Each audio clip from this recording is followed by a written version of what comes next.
Welcome to Office Hours with Midland University Online. I'm Madison Keith, and today I'm sitting down virtually with Kyle Eckart, a Master's of Athletic Training graduate. Thanks so much for joining us, Kyle. Thanks for having me. We're super excited to have you. So you got your Master's in Athletic Training from Midland Online. And Yes, correct. yeah, so how did you kind of get started in all of that? What did you go to undergrad for? So I went to undergrad actually at a different institution, but I got my bachelor's in athletic healthcare.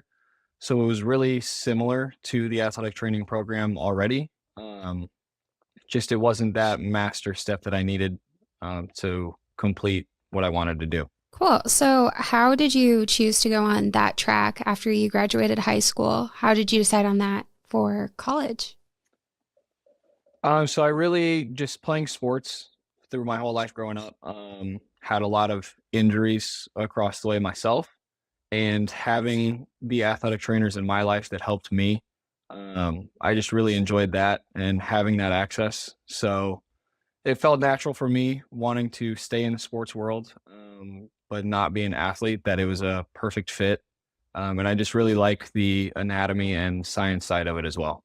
Yeah. Was there anything that any of your athletic trainers did that really pushed you to pick this career path that you were like, that was really cool? That's exactly what I want to do. Honestly, for me, it was just the amount of care that they put into it.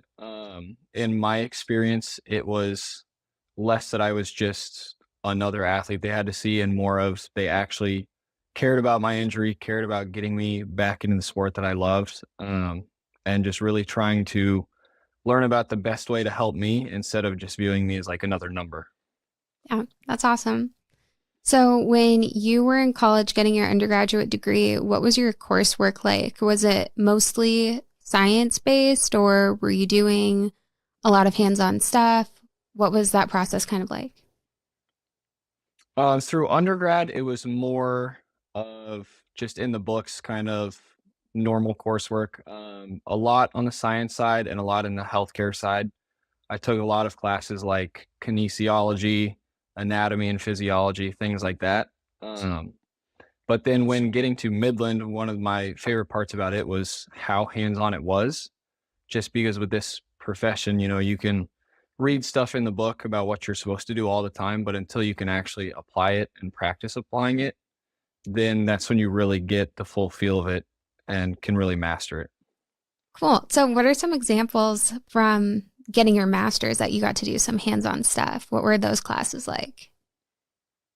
So one of our very first classes we took in the program was advanced emergency techniques, I believe it was called. So I think the first week we were in there, we were already practicing spine boarding, doing water rescue, different things like that, and actually doing them in the classroom, using each other as pretend um, into or pretend emergencies and stuff. So we actually got to put people on the spine board, practice lifting them up, practice using like an oxygen tank and all of that stuff that otherwise you can read about it, but when you get in that situation, you may not have a clue what you're doing if you don't. So Yeah, that completely makes sense. When I was doing pictures for a new view book, I took some pictures of the athletic training students and they walked through that whole putting someone on the spine board and everything.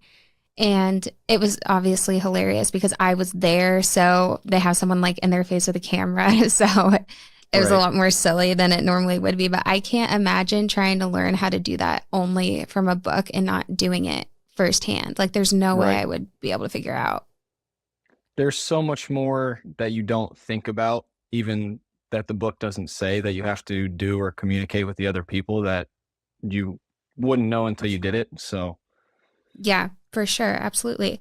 What was your instructor kind of like? How did that work since it was so hands on? Are they kind of there walking you through it, or are you supposed to practice on your own and then demonstrate to them, or what does that look like? so we were definitely encouraged to, if we wanted to come in and practice more, to absolutely do that. It was definitely a culture of you're never going to be told no if you have questions, and definitely just practice as much as you can so you can be the best at it. But when we first started, we were asked about our experience in those realms. Some of us had it, some of us didn't. So we originally started kind of just getting thrown into it and then getting helped along the way. If we did have a question, we could stop and say, hey, I don't know what to do from here, stuff like that. But originally we were just kind of thrown into it and asked to do what we thought was best. And then we were kind of critiqued from there. Cool. That's awesome. So, did you have any prior experience that helped you out, or was the hands on stuff all totally new to you? Pretty much all of it for me, I had done before in some capacity. During my undergrad, we did a lot of spine boarding as well. So we had to do sort of like a little exam where we had to complete the whole process in under a certain amount of time. So when we did do pretty much that exact thing at Midland, I was pretty prepared for it. So I was a little rusty, I won't lie, but once we got into it, it was pretty helpful that I had the experience. But it was definitely a good review too. Yeah. Nice. How long was your program? My master's program Hmm. or in undergrad? Your master's. The master's program was about 2 years. We started that summer after graduating from undergrad. Oh, okay, cool. So you went right into it. Yes, yep. Awesome.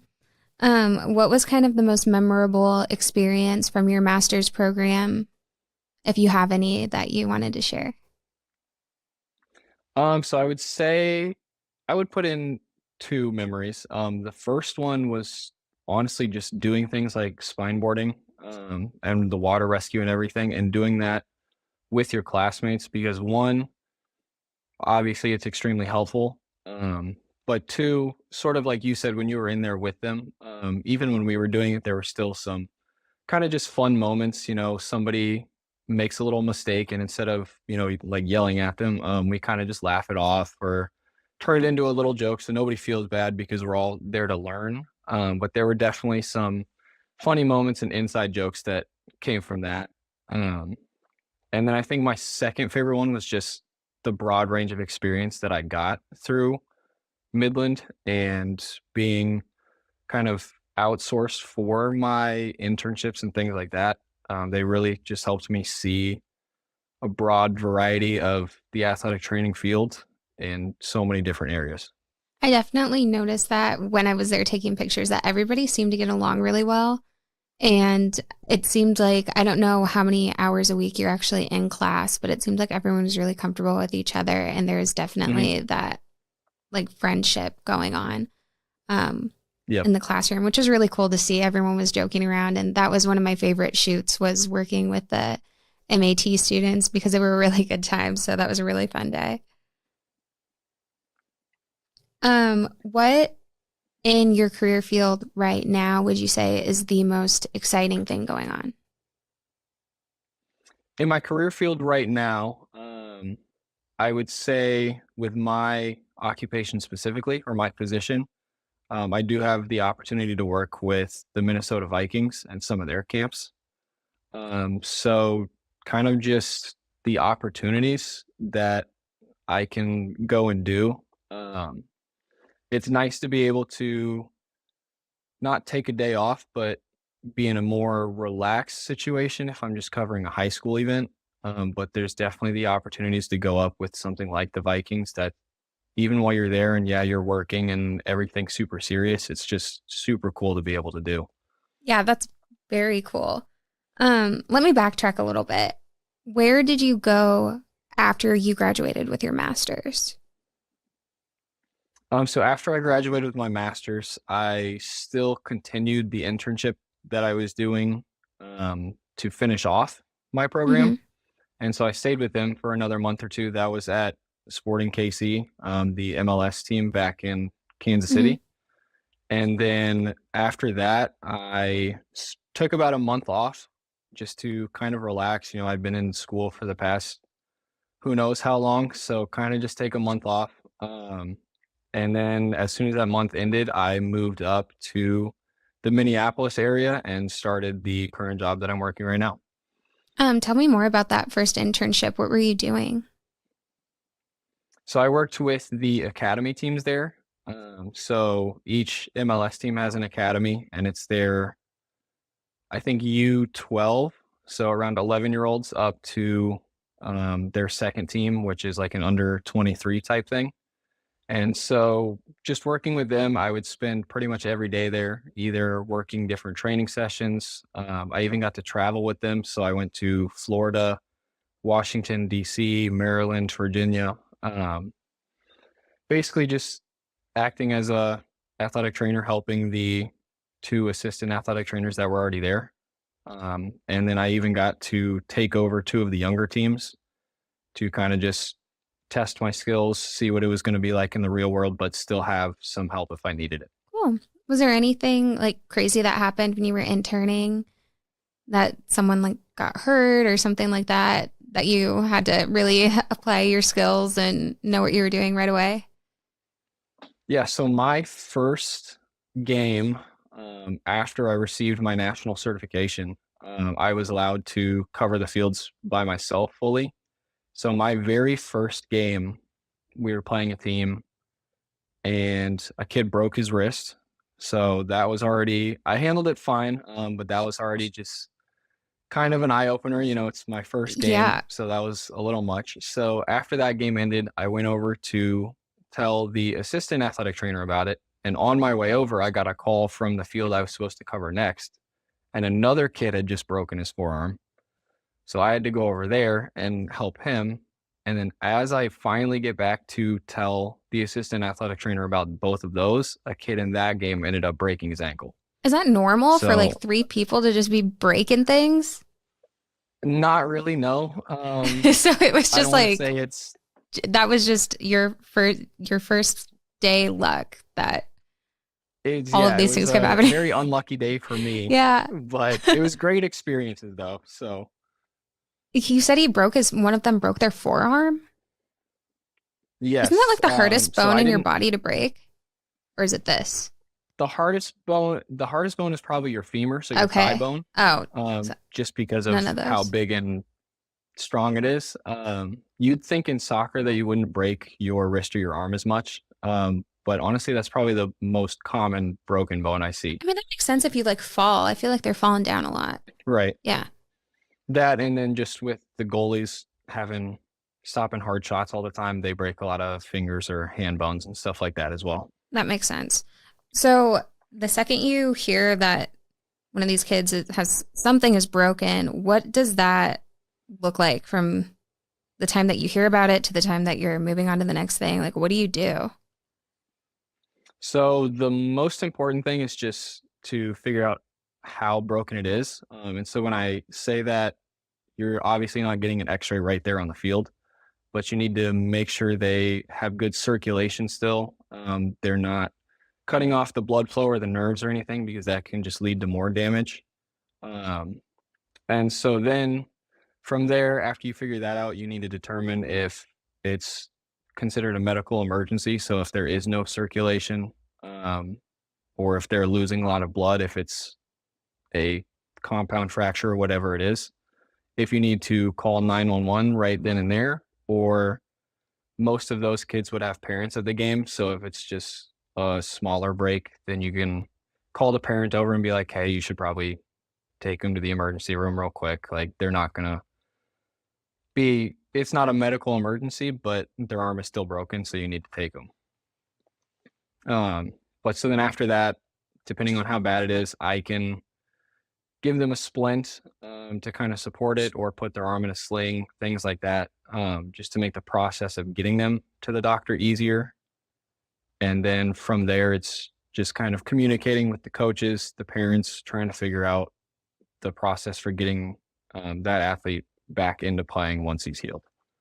It sounds like a lot of very quick, very decisive decisions being made. I would not know what to do. Yep. I'd be like, I don't know. I don't know. I'd probably get I would all say flustered.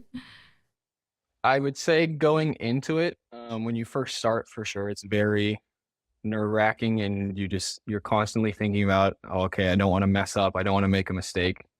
But what I've learned and always been told is that trust your gut instinct, because if you send a kid to the hospital because you think he has a broken arm and he ends up not having one, that's a heck of a lot better than not sending him when he does have one. So it's just always better to play it safe.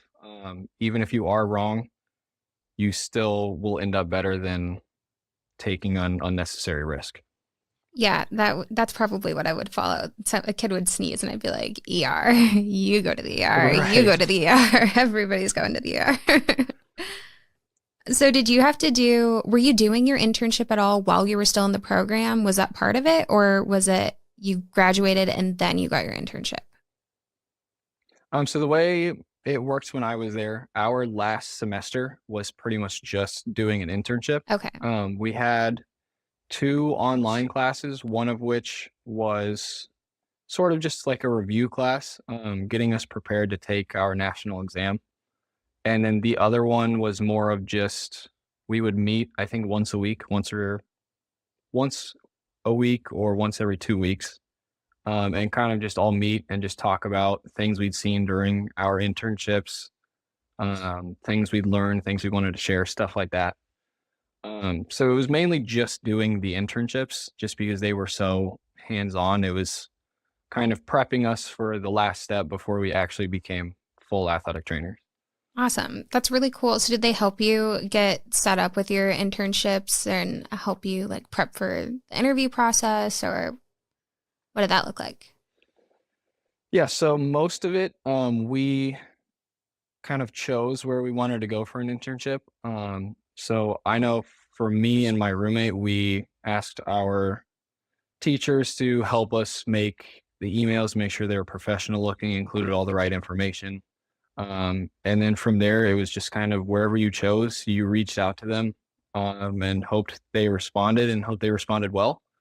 So after that, then we would connect them with our professors and things like that, and they would get even more information, kind of work out the paperwork side of it, because there is a lot of stuff on the legal side with us practicing medical stuff there and still not being licensed and all that stuff.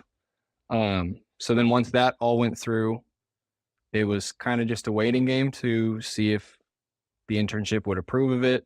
And then once they did, it was as soon as we could start, we got down there and just kind of went from there. Um, so you could have tried to do it all on your own, but our teachers were very supportive and more than willing to help. So that's the path I went. I figured if I have the help, I might as well use it. Yeah, that's awesome that they kind of helped you and you ended up with a really awesome internship. So that's Mhm. great that they were able to kind of help with that. I mean, obviously it was like everything that you were doing, but it's nice that they could just be there for that additional support wherever you needed it. Right. So after that internship, so did you complete that internship when you graduated, or did you stay there longer after you finished your MAT program? So originally, the plan was to be done with it after I graduated. Um, but honestly, I had just loved the atmosphere there and all the people there so much that they asked if I wanted to stick around and help with another tournament. And so I ended up going back the weekend after graduation. And that was when we went to Virginia. So I traveled with them there for, I think, 4 days. Cool. And then I got back and they still had a lot of training sessions, a lot of games coming up. Um, and I still had about a month and a half before I would start anything up here in Minnesota. So I figured I don't really have anything going on. Um, Everyone at home is going to be working during the day anyway. So if I can keep getting experience and I like it here, I might as well keep going. So then I kept going for about a month there after graduation. Nice. That's awesome that that all worked out. So you're after your internship there ended, then what were you doing? So after the internship, I kind of just took a couple weeks off Hmm. and just relaxed, just hung out with my friends and family. And then I moved up Yeah, here to Minnesota and had about a week after I started my job, just kind of orientation, going through all of that stuff. But then I just moved right into it after that. that's awesome. So were you nervous starting at your job now? Like, since you are licensed, it is more on you. What did that feel like? I thought I would be more nervous than I was. I would definitely say I was nervous just because it's the first time I'd covered an event solely by myself where I was the voice of reason medically and I didn't have anybody else to bounce ideas off of or ask if I was doing the right thing. So I was definitely nervous. But at the end of the day, once you get into it and once you're used to everything, it's sort of like second nature. So if there were any injuries, I wasn't thinking in the moment, oh, I wish somebody was here to help me. It was just figured it out, got it done. And then at the end, I was like, oh, hey, like I did that totally fine. So getting a couple under my belt too really helped. And by the second or third event, it just felt like normal and wasn't really nervous at all. That's good. It sounds like then you felt prepared, which is awesome coming out of Mhm. our master's program. I'm sure that's the goal is that you're prepared and know what you're doing. So that's good that you Right. obviously you're going to have initial nerves, but it wasn't like I have no clue what I'm doing. Yeah, absolutely. Yeah, that's awesome. So aside from school, what are there any external factors that kind of inspire or motivate you or have helped you learn in the field? A lot of it just comes from having an interest in the field and related fields. So it's just really interesting to me, everything going on with sports, whether it's the business side, the medical side, just the athletes themselves. So that's just always been a really big interest for me. So if I can learn more about it in any of the aspects, most of the time I'm going to. And then I've always had a handful of friends in similar fields as well. One of my best friends that I went to undergrad with ended up going to chiropractic school. Oh, cool. So we took a lot of classes that we both needed, but then we took a couple of different ones. So then every once in a while, we would just talk about things we learned in those separate classes, and compare them if they were similar, if they were a little different, how they could be applied, and just things like that. So being able to connect with other people in similar fields as well. My cousin is a physical therapist too. So that side, he's obviously a great connection for me that I can bounce ideas off of even now when it comes to doing more rehab stuff. So having other people and just a general interest in it was huge for me and just made everything super easy. That's awesome. Did you make any connections during your MAT program that you still talk to now or that helped you pass the program? I would say there's definitely a few. I spent about a month or two in an industrial setting, which was very interesting at the Tyson food plant in Omaha. So a very interesting rotation, but my preceptor there was really cool. Most of the preceptors we would have were sort of not old, but I would say older than we were. My preceptor there was only 2 or 3 years older than me. So it was nice to have kind of a younger athletic training viewpoint to kind of work with as well. And it was something I wasn't used to, but I still talked to her a little bit. And then my connections through my internship at Sporting KC, I still talk to them all the time. And when I went to Creighton through Midland, um, there's a couple connections there that really helped me as well that I still talk to. That's awesome.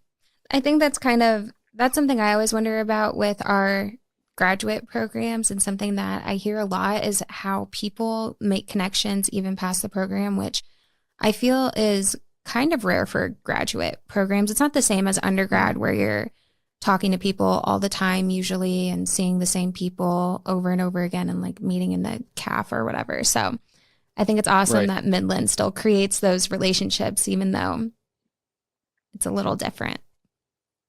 Yeah. Well, and I mean, even like you said, just seeing within our class the connections that were built Hmm. and how much fun they were having.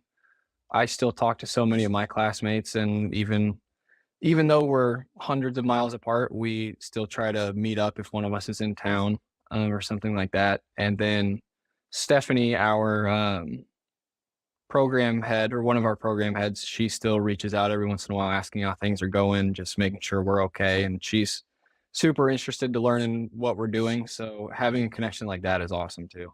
That's awesome. That's so good to hear. Do you have any tips for how you managed your time during your master's program? I know at one point you had the internship, you also had a couple classes you were taking and those check-ins. So how did you manage all of that? So I would say we were definitely really busy, just with the amount of sports going on at Midland at all times. Really kept our schedules pretty full. But with that, what me and my friend Taylor did, we were assigned on all the sports together pretty much year round. What him and I did was, even if we were at a practice covering it, just as soon as we had a question about anything athletic training wise, we were asking our preceptor, we were having her help us study for things or quizzing us, different things like that. So just because you're supposed to be at a practice covering it, you can still do that, but you can use that time for other things as well. If you need to practice your taping while you're sitting there, if you need to ask questions, but then still making sure you have time for yourself to decompress, because if it's just school, school, school 24/7, you're going to overwhelm yourself. And I don't want to say overstudy, but it gets to the point where you'll just tire yourself out and then you won't remember it anyways. Yeah. So using the most of your time, but finding a balance at the same time. Yeah, that's great advice. What do you like to do to decompress?